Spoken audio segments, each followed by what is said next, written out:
all want to be happy, and although I'm in a good place in my life right now, I really enjoy the people around me. I am working on myself, to love myself, to be happy, and although that's always going to be in progress, but along with growth, I want to remind you that not every day might not be 100%. Every day might not be the happiest day, and that's okay. It's part of it. But there was a time in my life where I went through depression. Not a lot of people know that I went through that, and mainly because I isolated myself away from people. That was probably one of the darkest times in my life, and I actually at the time didn't really know I was going through depression, but that whole year, it started out with me just distracting myself by working constantly. So I was just working all the time, to the point where I started to feel like I wasn't alive. I wasn't living. I was almost a robot, just another body, just doing work. But it caught up to me, and instead of facing what I was feeling or getting help, I actually, maybe like a few weeks within that year, it hit me the hardest, even though the whole year was hard. But what happened was that I stayed in my room. I didn't go out. Every single day I was in my room, and I was in such a dark place. I thought negative thoughts all the time. I didn't want to think about the next day. I was just not really talking to anyone.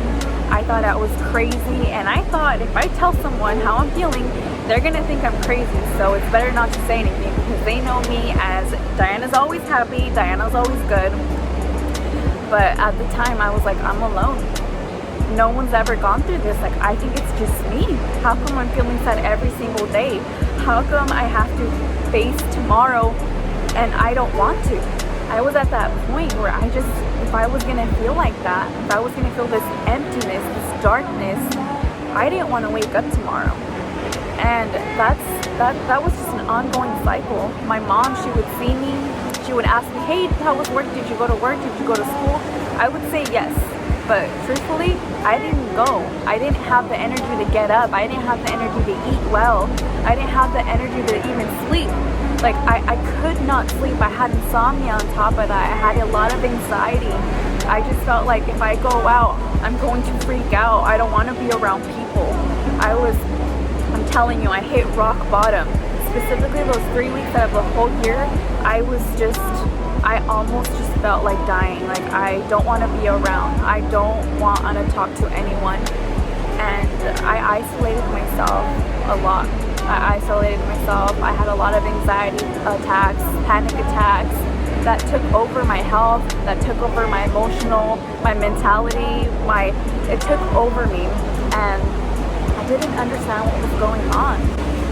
But let me tell you that I know people that have gone through depression and that are going through depression now. So I'm able to relate, and I understand what it is to be in that place. But one thing that you need to understand is that you're not always going to be there. If you don't want to be there, you don't have to be there. You don't have to be there for months, for weeks, for years. Because some people, it's more than 1 year. It's more than 2 years, 5 years. They feel depressed. They feel like they're not living. And getting help is one of the biggest things. I isolated myself a lot when I was going through depression. I didn't talk to anyone because I was like, oh, they're gonna think Diana, she's sad. She's never sad. But no, like, that's the reason why I thought, like, you know what? They're gonna think I'm crazy. They're going to think like she needs like some crazy kind of help. So I hid myself away. I didn't talk to not anyone. I couldn't sleep at night. I would wake up and I would look at the time, be like 1 hour of sleep I would get. And I'd be like praying and hoping to go back to sleep for maybe another 30 minutes. My sleep was horrible. It was just every day that way.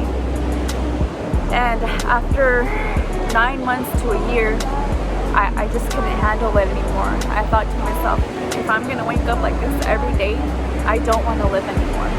I don't want to be around. Like, what for, right? Like, what's the point if I'm just not really living, if I don't have a soul, if I have negative thoughts all the time? I felt completely alone. And I thought to myself, man, how is that gonna go if I'm not here, right? But the thing was that I wanted to be better. I didn't want to be like that. I truly wanted Diana to be back and stronger and better. So little by little, I was like, okay, like, I'm gonna start reading some positive books. Where to start, right? Just doing some research, start meditating, listening to music that was relaxing, music that wasn't gonna add to my sadness, add to my depression. So I started little by little, just the smallest things. And although at the time it felt like it wasn't working, I was like, this is not working. It's a process. It takes time for something to really make a difference. And after 9 months to 1 year, there was one specific day, where I woke up, and for the first time in that whole year, I actually felt like I could breathe. I felt like the whole year I couldn't breathe. And that one day, I felt the sunlight come in. I saw the sunlight. It was crazy. Like, that whole year, I feel like I never saw it until that day I noticed it. I was like, the light came in, and I was like, whoa, like, that sunlight is bright. I felt like I could actually breathe. And that day, that morning, I knew that I was going to be okay. I knew Diana was going to be back, better, and stronger. And remember that if you know anyone, it's really hard to understand someone who's going through depression. But being there for that person, or even if you're going through something, reaching out and getting help, I promise you, you're not crazy. You're not crazy, and you're not alone. You're not the only one. I promise you.